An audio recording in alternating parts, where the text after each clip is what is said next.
Hello. Hi. Yeah. So thank you so much for coming down tonight. Instead of like chilling at home, Netflix, or like watching Game of Thrones. Any Game of Thrones? Anybody who watches Game of Thrones? No? Anybody who has any idea what is Game of Thrones? Okay, cool. Yeah, so like I used to watch Game of Thrones, but I stopped after season 2 because I would just rather watch porn. Because that's what Game of Thrones is. It's like porn, but with long ass storylines in between.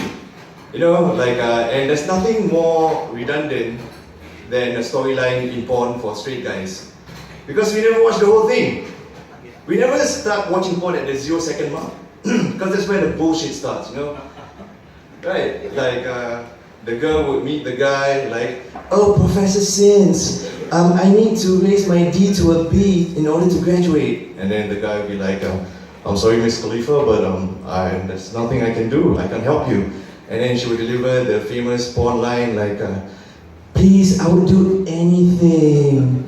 And then the guy would be like, "Alright, if you want me to raise your D to a B, you need to raise my D so that I can F you in the C and then the A.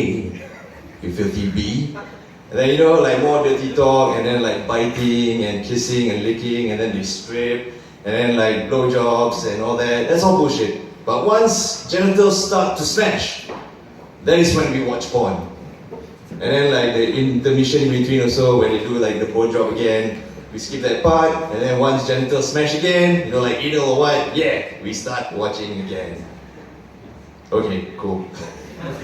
So, any Singaporeans here? Yeah, awesome. So, we got a new president now. Singapore's first Indie Lay woman president, which I think is great because she's a triple threat. First of all, she's a woman.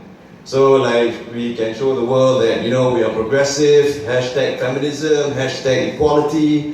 And then second of all, she is Malay. So, what are Malays famous for? Other than getting diabetes. Malays are famous for earning low income but supporting a huge family, right? Like the guy would be like a technician, and then he would support his housewife, his 7 kids going through school, his parents, her parents, all 13 people living in a 3-room flat. Although he got a bit of help from Mendaki, which is what's Mendaki? How do I explain it to people who are not Singaporean? Mendaki is where Malay people go to ask for money if they are low income. Yeah, so although he asked for help for Mendaki, still no other race in Singapore can do that. Only the Malays. So you know that whatever budget or resources that the president is given, she can take care of a lot of people. So don't worry about it. And then last of all, she is Indian. And what are Indians famous for? Other than pretending to be Malay and running for president? They are famous for flipping prata. Yes. So flipping prata is actually what do you call it? Acronym? Oh. Okay. What it means is editing the story so that it suits your advantage. So that's why the best lawyers in Singapore are Indians. Yes. So, let's say there's a situation where, she's hanging out with, foreign dignitaries and all that, and then the guy will be like, "I heard about the scuffle about your Prime Minister's family fighting over their deceased father's estate. Must be really embarrassing for them." And then our president will come in, and then she'll be like, "No, actually, there's a deeper truth to it. You see, our Prime Minister wants to shun away from elitism as far as possible. And he wants his people to see him as a normal, typical Chinese Singaporean. And he wants his people to see his family as a normal, typical Chinese Singaporean family.